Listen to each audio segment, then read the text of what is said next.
Assalamualaikum warahmatullahi wabarakatuh. Perkenalkan, nama saya Salsabila Yusuf. Saya dari Prodi Manajemen Pendidikan Islam kelas 1B. Jadi dalam pembuatan video ini saya akan menjelaskan materi ke-6 yang berjudul Teori-teori kebenaran. Macam-macam teori kebenaran dibagi menjadi beberapa macam. Yang pertama, teori korespondensi. Teori korespondensi adalah teori kebenaran yang didasarkan pada fakta objektif sebagai dasar kebenarannya. Teori ini menyatakan bahwa sebuah pernyataan dianggap benar hanya jika pernyataan tersebut berhubungan dengan objektif yang ada. 16 fakta objektif tersebut adalah segala bentuk fenomena berupa tampilan visual, gelombang suara, rasa maupun tekstur yang bisa ditangkap melalui panca indera. Sederhananya, suatu pernyataan dianggap benar jika ada faktanya. Jika tidak, maka pernyataan tersebut bukan kebenaran. Oleh karena itu, sifatnya yang mengendalikan pengalaman indrawi dalam menangkap fakta, maka teori ini menjadi teori yang digunakan oleh para empiris. Menurut prinsip verifikasi, semakin banyak pihak yang mengiyakan dan menyaksikan bukti faktual yang berhubungan dengan sebuah pernyataan, maka kadar kebenaran tersebut akan semakin tinggi. Begitu juga sebaliknya, prinsip verifikasi ini berguna untuk mengatasi kesalahpahaman yang mungkin timbul pada setiap individu dalam menangkap kesan-kesan indrawi. Gula yang sejatinya manis akan terasa pahit di indera pengecap orang yang sedang sakit atau memiliki gangguan kesehatan. Oleh karena itu, pengujian terhadap fakta harus dilakukan secara terukur, berulang-ulang, dan melibatkan sebanyak mungkin responden. Prinsip verifikasi ini banyak digunakan dalam metode saintifik untuk mengatasi kelemahan indrawi dalam menangkap fenomena faktual. Selanjutnya, penjelasan mengenai teori koherensi. Pembuktian secara berulang-ulang pada teori korespondensi pada akhirnya akan melahirkan sebuah aksioma atau postulat yang pada umumnya berwujud sebagai kebenaran umum atau general truth. Matahari terbit dari arah timur misalkan. Pernyataan tersebut merupakan sebuah kebenaran umum karena sudah diyakini benar adanya. Kita tidak perlu menunggu hingga esok pagi untuk membuktikan secara faktual bahwa matahari benar-benar terbit dari timur. Aksioma atau postulat adalah sebuah pernyataan yang dianggap sudah terbukti benar dan tidak perlu lagi dibuktikan. Menurut teori koherensi, sebuah pernyataan bisa dianggap benar hanya jika pernyataan itu koherensi atau tidak bertentangan dengan pernyataan sebelumnya yang sudah terbukti benar. Untuk dianggap benar, teori ini mensyaratkan adanya konsistensi atau tidak adanya pertentangan atau kontradiksi antara suatu pernyataan dengan aksioma. Karena itulah teori koherensi dikenal juga sebagai teori konsistensi. Perbedaan teori ini dengan teori korespondensi terletak pada dasar pembuktian kebenaran. Pada teori korespondensi, dasar kebenarannya pada ada tidaknya hubungan antara pernyataan dengan fakta yang ada. Sedangkan pada teori koherensi, pembuktiannya terletak pada ada tidaknya konsistensi antara pernyataan dengan postulat. Contoh lainnya yaitu seseorang memberi pernyataan bahwa di dalam kolam alun-alun kota terdapat seekor ikan hiu yang masih hidup. Menurut teori korespondensi, untuk menentukan pernyataan tersebut benar atau tidak, kita harus menunggu fakta apakah di dalam kolam tersebut terdapat seekor ikan hiu yang masih hidup atau tidak. Sementara menurut teori koherensi, tanpa menunggu fakta, kita bisa menentukan pernyataan orang tersebut tidak benar karena bertentangan dengan aksioma yang sudah ada sebelumnya bahwa ikan hiu adalah jenis ikan air asin atau laut. Tidak logis jika ikan air asin bisa hidup di kolam alun-alun kota yang merupakan kolam air tawar. Selanjutnya yaitu teori ketiga, teori pragmatis. Teori pragmatis berbeda dengan dua teori sebelumnya dalam menentukan dasar kebenaran.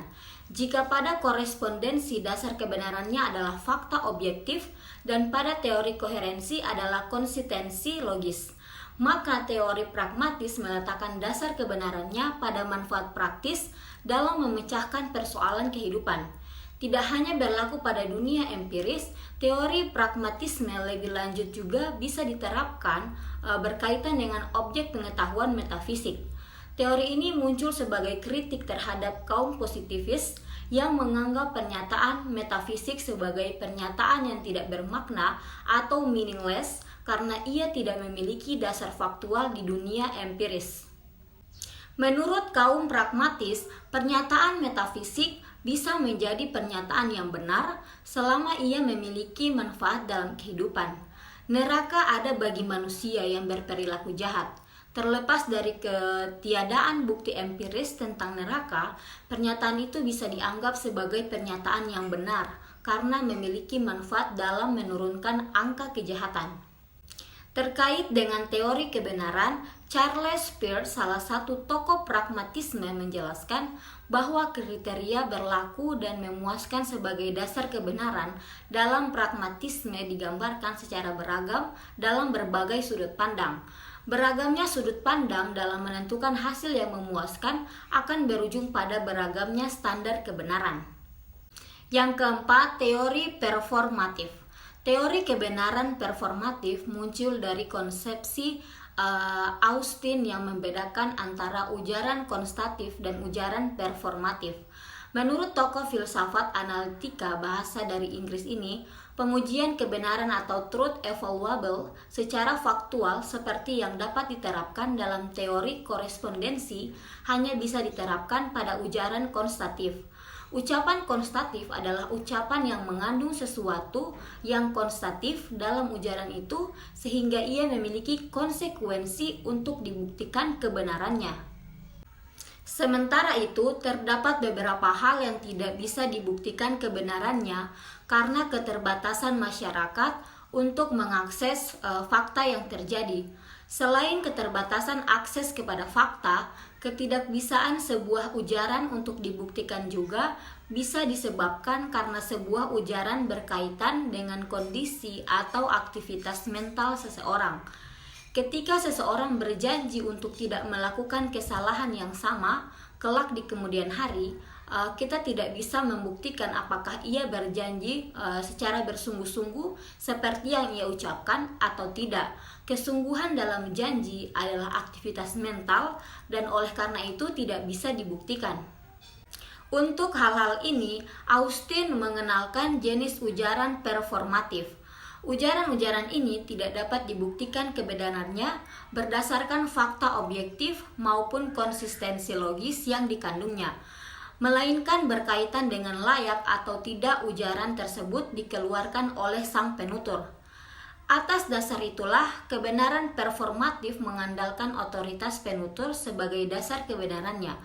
Otoritas ini biasa dimaknai sebagai adanya wewenang, kepakaran, atau kompetensi sang penutur dalam hal yang diungkapkan dalam ujarannya.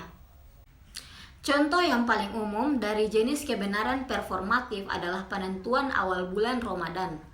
Awal masuknya bulan Ramadan ditentukan melalui fakta munculnya hilal atau bulan muda yang merupakan awal pergantian bulan yang sekaligus menjadi pertanda dimulainya ibadah puasa bagi umat muslim. Kendati kemunculan hilal merupakan fakta objektif yang dijadikan sebagai dasar kebenaran penentuan awal Ramadan atau sebagai pembuktian pada teori korespondensi. Terdapat keterbatasan akses bagi orang awam untuk membuktikan melalui penerapan indrawi. Yang kelima, teori konsensus. Teori kebenaran konsensus pada awalnya digagas oleh Thomas Kuhn, seorang ahli sejarah ilmu pengetahuan. Penulis buku The Structure of Scientific Revolution ini menyatakan bahwa ilmu pengetahuan berkembang melalui beberapa tahapan. Yang pertama, ilmu pengetahuan berada pada posisi sebagai normal science ketika ia diterima oleh masyarakat berdasarkan konsepsi kebenaran ilmiah. Pada perkembangannya akan muncul beberapa anomali yang membuat konsepsi kebenaran tersebut dipertanyakan keabsahannya. Selanjutnya akan terjadi revolusi ilmu pengetahuan yang juga menyebabkan pergeseran paradigma atau shifting paradigm dalam masyarakat ilmiah. Singkat kata, perkembangan ilmu pengetahuan ditandai dengan adanya pergeseran paradigma lama yang digantikan oleh paradigma baru.